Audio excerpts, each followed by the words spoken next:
Okay, pag-usapan po natin paano i-a-adjust ang gamot nyo sa high blood pressure. Yan, ang dami nagtatanong sa akin lagi, Doc, naka-losartan ako, pwede ko ba lipat sa amlodipine? Naka-amlodipine ako, pwede ko na ba tigil? O tutuloy ko pa ba? Ano gagawin ko? Okay, pero syempre, lagi ko naman sinasabi, ang doktor nyo ang magde-decide talaga, di ba? Siya naman talaga. Pero kung hindi kayo makakabalik sa doktor nyo, malayo, walang pera, at least tuturuan ko na kayo paano i-adjust ang gamot sa blood pressure. Merong mga tips dito na magagamit nyo. Yan, napakahalagang high blood, 25% ng Pilipino may high blood. Ito, diretso agad ako sa importanteng parte. Marami dito, I think hindi nyo pa alam. Matututo kayo dito, lalo na kung may high blood kayo. Maganda tong graph eh. Itong graph ng high blood, normal blood pressure, pati low blood. Ang normal na blood pressure, itong green, 120/80. Diba?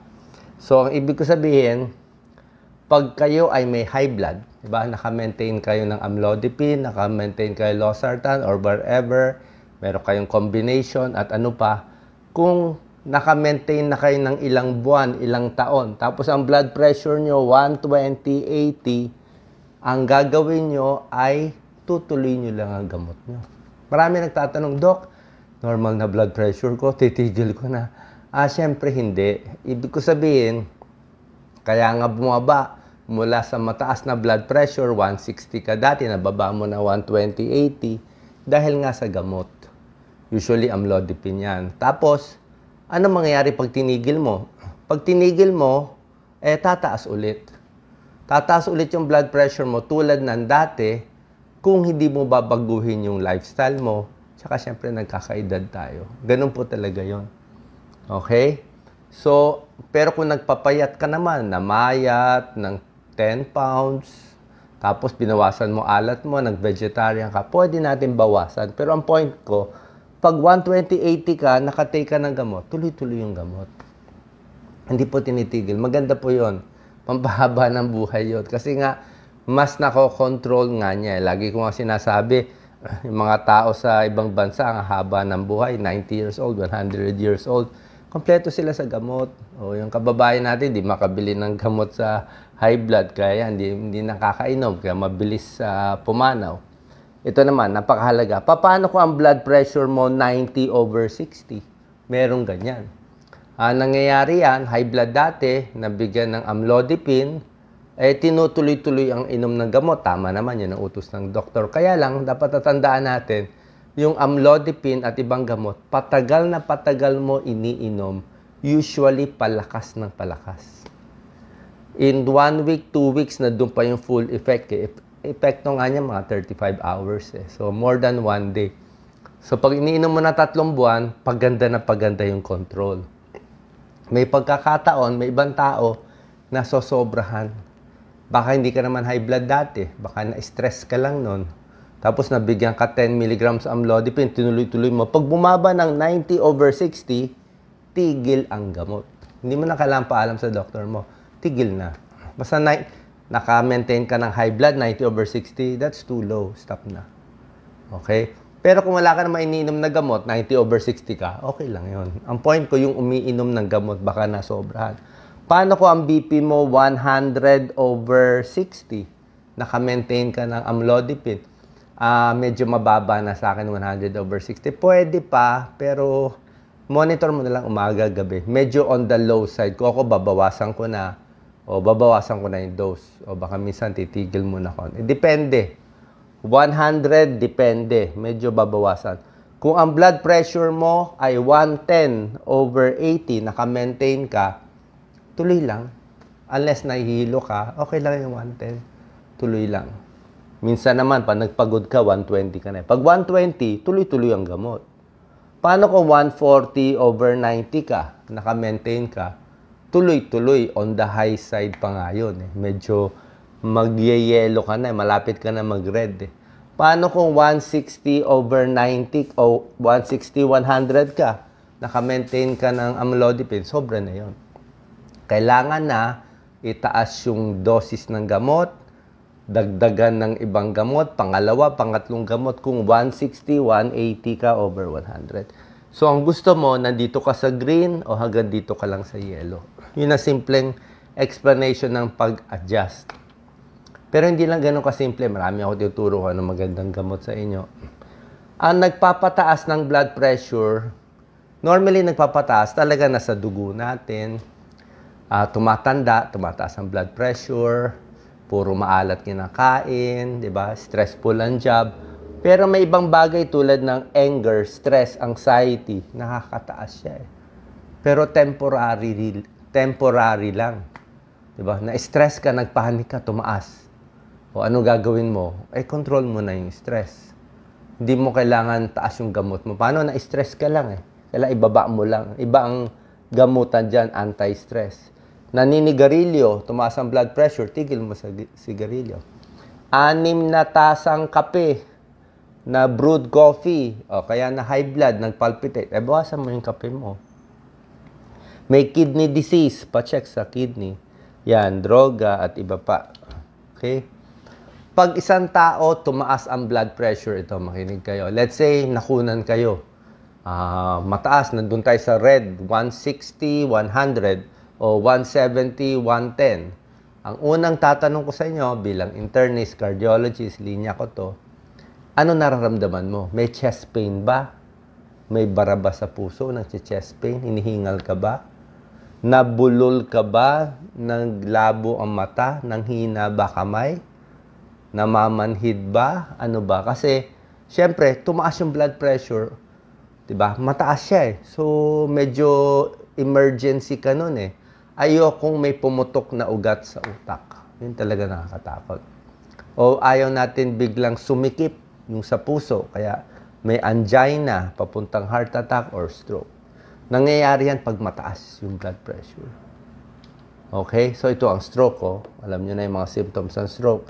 Mahina, manhid, ngiwi, yan ang malaking stroke. Ito usually ang mga gamot na binibigay. Pag sinabing amlodipine, may grupo yan ng class of antihypertensive. Ito yung mga calcium channel blocker. Lahat ending nila pin. Felodipine, calcium channel blocker, nifedipine, nicardipine, lasodipine, amlodipine. Halos pare-pareho yung magkakapatid. Malakas siyang magpababa ng blood pressure, lahat ng pin. Okay? Next, meron tayong mga sartan. May losartan, valsartan, telmisartan, candesartan. Basta may sartan ang ending, isang class din siya. Maganda siya sa heart failure and diabetes na may high blood. Pero pag super high blood ka, yung talagang mataas, mataba, lalaki, talagang matigas ulo, ito talaga tayo. Malakas. Ito second na malakas.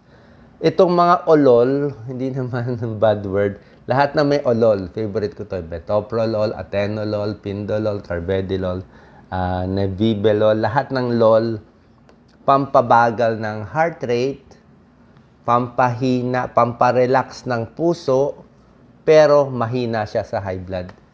Kung masyado mataas blood pressure mo, tatawanan lang to, hindi nakakababa masyado.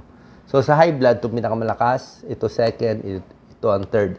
Pero meron sila kanya-kanyang bagay. Ito kung may nervyos. High blood na may nervyos, pwede bigyan ito. Ito favorite ko, iniinom ko tayo. Pero tulad na sinabi ko, ayaw natin high blood, ayaw mo rin low blood. Dapat saktong-sakto lang yung dami ng gamot mo sa high blood, yung dosis, at yung dosis, tsaka kung ilan ang iniinom mo. Pag 90/60, naka-maintain ka sa amlodipine, ibang gamot, mababa na masyado. Tigil na gamot. Pataasin muna. Usually, manghihina ka na dito. 80/60, masusuka, mahihina, ihimatay na. Okay? So, pag bumaba ang blood pressure, bihira naman. Usually, pag high blood ka, siguro hanggang 90-80 lang pinakamababa eh. Itong ganito kababa, iba na yan. Heart attack na yan. Okay? So, kailangan tama-tama ang timpla. Ayaw mo very high, ayaw mo very low. Ang problema, sa mga senior citizens, mapapansin ninyo, pag nagkakaedad tayo, yung range ng blood pressure masyado ng malapad. Bata ka, ang blood pressure mo, let's say, 140, 100, high blood. Pag matanda na, 70 years old, ang blood pressure, 170 over 60. Maraming ganon.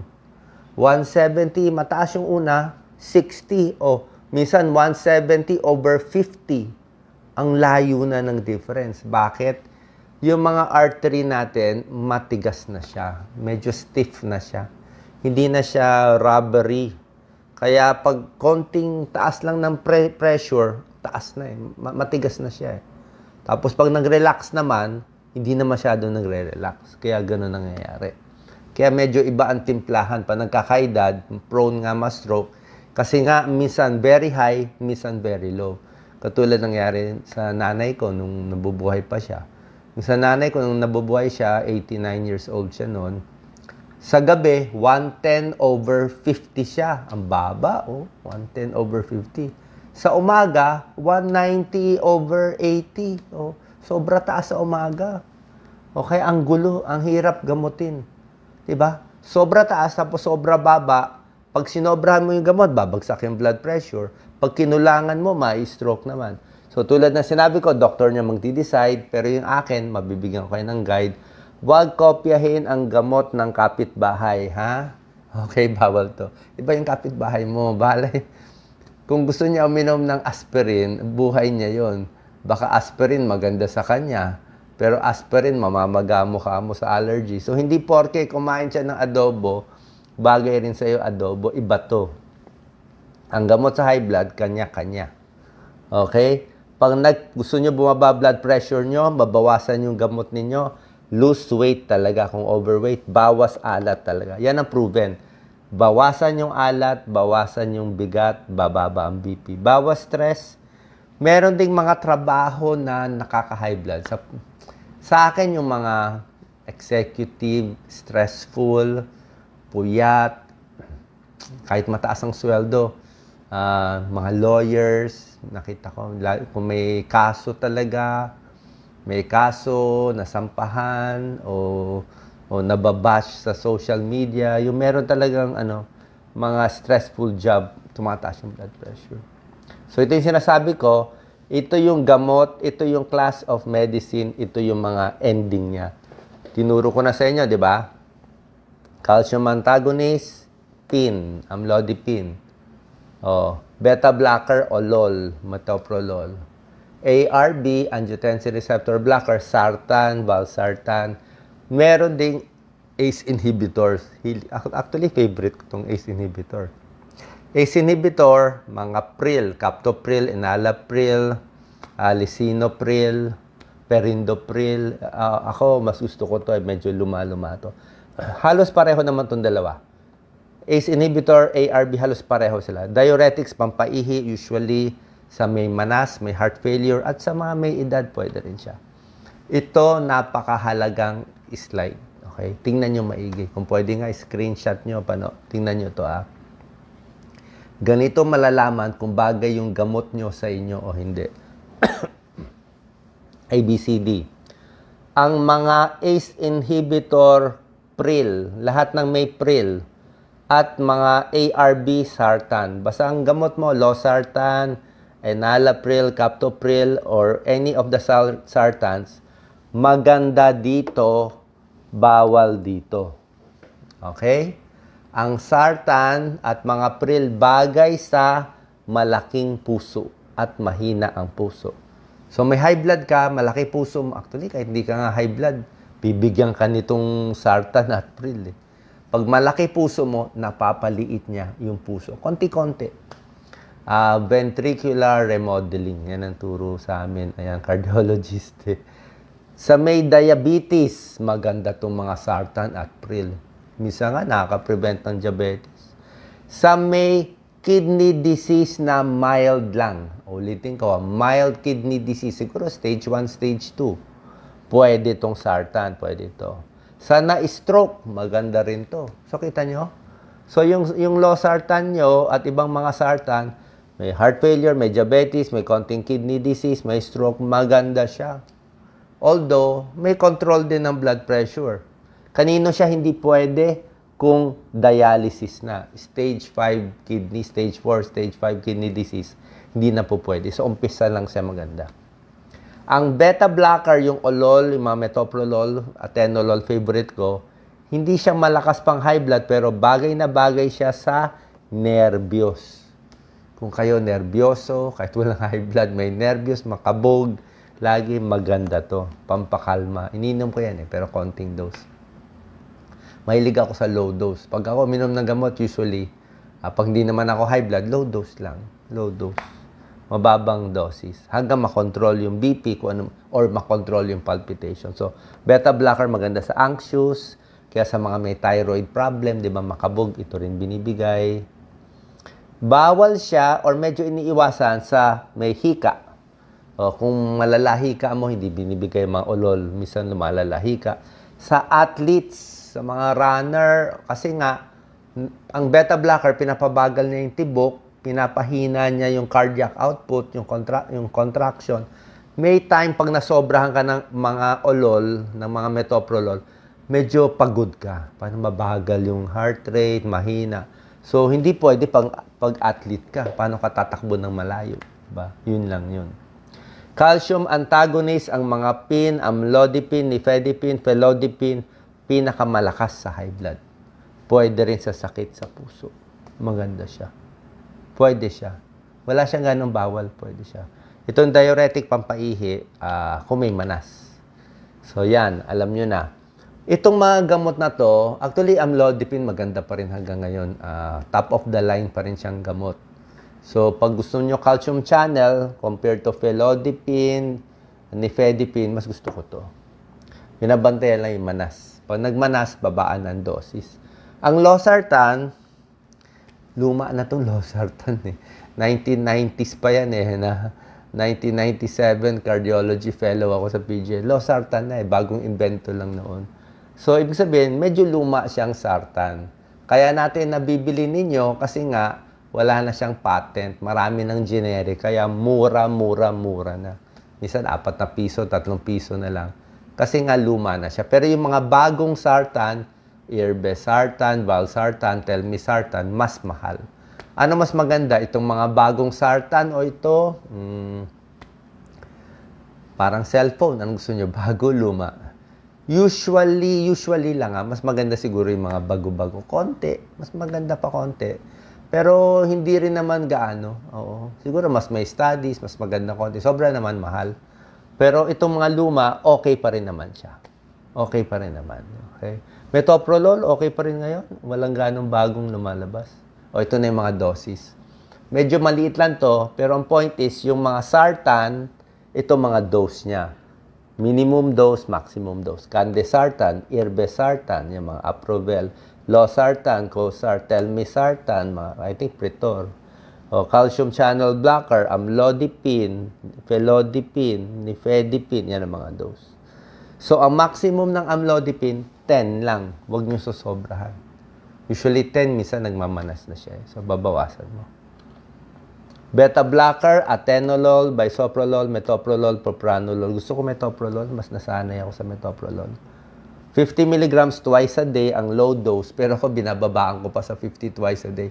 1/2 ng 50, hindi lang 1/2, 1/4 pa nga O, sanay kami si Doc Lisa magaling mag-cut Pag nadurog, pati yung nadurog, kainin nyo. Sayang, mahal na rin yun.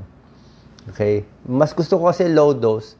Lower dose, less side effect. Na yung kaya makontrol yung blood pressure mo. Pero kung talaga mataas blood pressure mo, kailangan mo high dose. O, sige, high dose ka muna. Pero, ayusin mo yung pagkain mo, di ba? Try mo mag-diet talaga. Yung alat talaga kalaban. Diuretic ACE inhibitor ito. Okay? So, dapat alam nyo kung ano generic name ng gamot nyo. Generic kasi yung pinaka, kumbaga sa hamburger, yan ang generic. Alam mo kung anong kinakain mo. Yung brand name, okay naman, pero mas kailangan generic name. Pwede na generic. Kung medyo gipit sa budget, mahal ngayon ng mahal ang bilihin ngayon. Okay na generic, wala namang kaso. Basta naiinom nyo everyday, pwede na yan. Pwede na yan. Oo. Yung mga high blood medicines, maganda siya sa kidney, sa puso, sa brain. Oo, ito lagi tinatanong, Dok, masisira kidney ko, masisira puso ko pag uminom ako ng high blood. Hindi po tunay. Nakakatulong siya. Sinasabi ko nga sa inyo, plus 10 years sa buhay mo yan. Kung aabot lang dapat ng 80 years old ang buhay mo, pag uminom ka, magiging 90 years old ka. Plus 10. Kung 90 years old aabutin, aabot ka 100. Kaya nga mahaba ang buhay. Yung gamot kasi, mas nakokontrol niya. Isipin nyo lang yung kotse, parang pag kotse mo nag-overheat, anong gagawin mo? Di ba? Ayusin mo. Lagyan mo ng tubig, nag-overheat eh. So, yung katawan mo, naka-overheat din. Kung ang taas ng blood pressure mo, 160, 100, overheat. Pag ang kotse nag-overheat, hindi mo pinansin, tinakbo mo ilang kilometro, titirik. Pag ang katawan mo nag-overheat, 180, 100 ang BP mo, pinatakbo mo pa yung katawan mo, 180, 100, baliwala sa'yo, wala kang naramdaman, titirik yung katawan. May stroke, may heart attack, mamatay, titirik siya. So, para hindi tumirik, kailangan mo ng gamot para bumaba yung blood pressure mo. Mararamdaman nyo yan. Pag 180, 100, bumaba ng 130, 80, sabihin mo, sarap ng pakiramdam ko. Parang binata ang blood pressure. Oo, ang dami ng kalokohan, di ba? Oo, so maganda po siya talaga. Basta sa right dose. Sinasabi ko, right dose. Pag tama ang dose, syempre maganda siya sa kidney, sa puso. Napiprevent nga niya yung dialysis para hindi ka mag-dialysis eh. Oo. Kasi pag iniwan mong mataas blood pressure mo, masisira ang kidneys. Masisira ang kidney. Iwan mo high blood ka, lalaki yung puso. Iwan mo high blood ka, may stroke ka talaga, puputok yan, mag-hemorrhage yan. Nanay ko nga, 190 ang blood pressure, kaya pumutok yung ulo. Nasabayan pa ng init, ng April, ang init. So tulad na sinabi ko, ito yung mga gamot mo, ito ang target natin, 120/80. Pag medyo diabetic, pwede pa 130/80. Pag may edad, 65 na kayo and above, siguro, minsan hanggang 140, pwede pa. Sa mga 65, 70 years old, 140 over, kahit ilan, over 60, over 50, over, basta yung taas mga 140, 130, po pwede. A little higher kung mas matanda. Pero wag din lalampas ng 140. Ayaw mo rin siya. So, tinuro ko na sa inyo, diba, paano mag-adjust. Tapos yung pag-adjust, ang gamot kasi sa high blood, hindi porke ininom mo ngayon, ang epekto niya mamaya. Hindi ganun siya. Hindi siya ganun na ininom mo ngayon, epekto na today agad. Pag ininom mo ngayon yung amlodipine, may epekto siya first day. Ininom mo ulit bukas, may epekto rin siya bukas. Pero pag ininom mo yung gamot mo ng 2 weeks sa high blood, palakas ng palakas. Ibig sabihin, baga sa yung katawan mo, yung mga arteries mo, parang namamasahe, talagang na-control niya. So, in 2 weeks, pababa yung blood pressure mo. Kaya, let's say, blood pressure mo 160, 100. Binigyan kita amlodipine 5. In 2 days, yung 160, 100, bumaba ng mga 150/90. Oh, okay na ako dun. Diba? Kahit mataas pa, sabihin ko, okay lang yun. Hintayin mo 2 weeks. Hindi porke 150/90, sabihin mo, Dok, kulang ang dose. 5 lang binigay mo. Hindi, okay na yung 150/90. In 2 weeks, bumalik ka at 5 milligrams ng amlodipine, bababa na yan. 140/80, 130. Patagal ng patagal, baga sa mas nakababad. Kung nagluluto ka ng adobo, mas nakababad. Mas nanunuot sa katawan. Kaya in 2 weeks ang epekto. Kaya nga pag tinigil yung gamot sa amlodipine, minsan di pa tataas agad. 2 weeks din bago tumaas ulit. Okay? Meron pa tayo isang problema. Problema natin, morning hypertension. Ito ang sinasabi ko. Sa umaga, ang taas ng blood pressure. Sa gabi, ang baba. May taong ganun. May tao, makita na yung doktor, nakaputi. Ayaw ko nga magputi. Naha-high blood na. White coat hypertension. May tao, ma-nervous lang, high blood na. Makita yung boyfriend, makita yung amo, high blood na. Diba? So, pag nagbakasyon, low blood naman. So, depende. Morning hypertension, usually mga may edad. Yan, no? Nai-stroke ang tao sa umaga. Usually sa umaga. 5 a.m. to 10 a.m. Kasi paggising sa umaga, nandun lahat yung stress. Magtatrabaho, tatayo, magliligo, magtutoothbrush, dudumi, Diyan na stroke. Ang taas ng stroke incidence sa umaga. Kaya usually, ang gamot sa high blood, binibigay sa gabi. Iniinom na to, midnight to mga 10 o gabi, inumin mo na. Para pagtaas ng BP mo sa umaga, nakakontrol ka na konti. Usually sa gabi. Yan. Morning hypertension, mas mataas ang blood pressure sa umaga kaysa sa gabi. Bantayan nyo. Pero hindi lang morning hypertension ang problema. May ibang tao, daytime hypertension na stress sa trabaho. Meron naman, sa gabi natutulog na high blood, ito yung mga may sleep apnea. Humihilik, ang lakas humilik, hindi makahinga. Kailangan naka-CPAP machine, may insomnia, binabangungot, sa gabi naman ang target. Meron din gano'n. Para bumaba ang blood pressure, bukod sa gamot, diba, sinabi ko, ina-adjust, tinuro ko na sa inyo, kung kailan tinitigil, 90/60, sobra baba, 120/80, 130/80 target natin. Siyempre, relax muna, upo. Okay? Relax. Pag ni-relax mo sarili mo, ito, deep breathing lang. Kaya na high blood ka, namamaga yung ulo mo, di ba? Usually, mamamaga yan And let's say, may nakaaway ka, nakipagsigawan ka, namamaga yan. Pag chinek blood pressure mo, taas yan. 150/110 yan. So, gawin mo, upo ka lang, gamitin mo yung utak mo para maligtas ang buhay mo. Hinga lang. Hinga ng mabagal, 5-6 seconds. Pigil, puno yung baga, pigil, 4-5 seconds, exhale. Gawin mo mga 2 minutes, 3 minutes. Tuloy-tuloy lang, slowly lang. Huwag mo na isipin yung inaway mong tao, isipin mo lang yung paghinga mo. Mag-isip ka ng magandang lugar, nasa probinsya ka, kalmado, bata ka pa ulit, naglalaro ka ng bata ka. Imagine mo nung lumang panahon, relax. Kalimutan mo muna yung away ngayon, yung gulo ngayon, yung anumang problema. Basta ilagay mo yung utak mo sa magandang lugar, yung paghinga mo, bagalan mo, unti-unti, 15 minutes, bababa blood pressure mo, mga 20 points. Merong mga music, check nyo sa internet, may music na pampakalma Makinig ka lang ng mga instrumental, na mga dagat, tubig, alon, ibon, diba? Yung tunog ng ibon, meron ganyan mga ambient sounds. Huwag masikip ang pantalon, umihi. Pag na-high blood ka, pumunta ka, magpahinga, punta ka sa rest. Ano yung rest? Restroom. Kaya nga tinawag na restroom pahinga. Kaya tinawag na comfort room, binibigyan ka ng comfort Yan ang favorite place ko. Ilabas mo lahat ng ihi, relax. Pag ihing-ihi, high blood.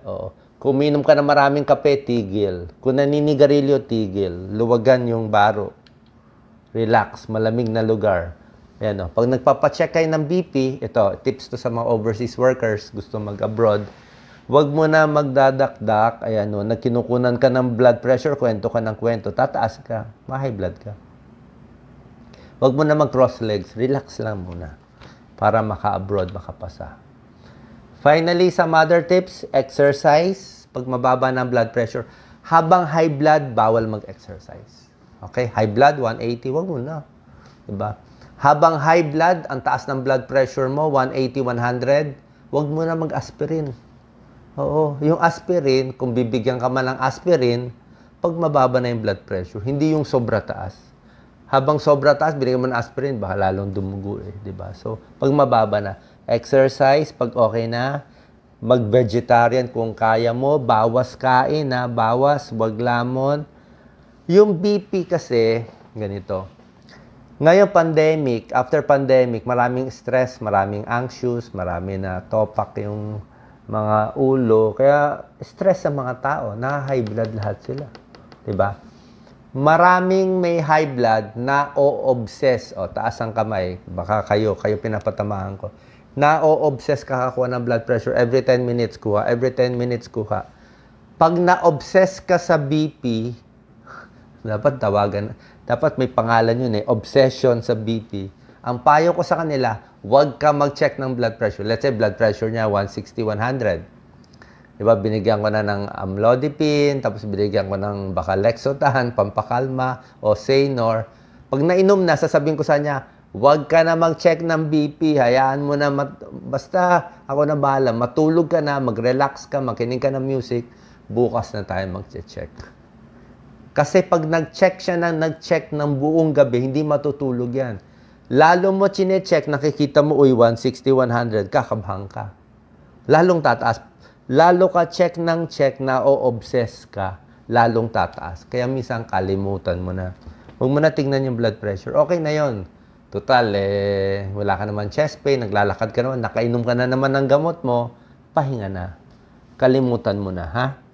May time na maganda mag-check, may time di maganda mag-check. May nagtatanong, hindi ko nakikita, na-imagine ko lang, pwede ba ang digital? Pwede naman digital. Ako nga, kahit yung mga wrist, okay lang. Medyo tama naman, mga 10 points. 10 points lang siguro difference, pero basically, okay rin naman. Tapos yung BP, dapat heart level. Huwag na kaganyan, huwag na masyadong mababa. Relax lang. Iwas sa kape, iwas sa maraming alak, bawas sa alat, quit smoking, relaxation technique, and magpapacheck sa doktor nyo. Okay? So, sana po nakatulong tong video ko sa inyo. So, alam nyo na yung pag-adjust, ha? So, yun ang gusto kong blood pressure, 130/80. Pwede, kailan nagdodoble ang gamot? Pag hindi makontrol sa isa. 2. Pag hindi makontrol sa 2 gamot, 3. Pag hindi makuha sa 3, 4. May pasyente nga ako, A, B, C, D. May ARB, sartan, may B, may beta blocker, may C, may amlodipine, may D, diuretic, A, B, C, D. Lahat na bibigay namin hanggang clonidine, may dagdag pa nga eh.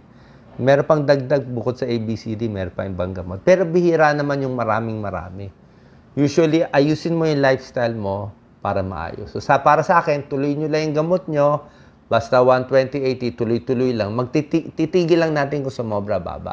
Tapos kung may pera, kung may oras, pa-check kayo sa doktor natin. Tsaka pwede naman magpa-blood test every year. Wala naman masama sa mga basic blood test. Sana nakatulong tong video ko sa pag-adjust at pag-maintain ng gamot nyo sa high blood pressure. God bless po.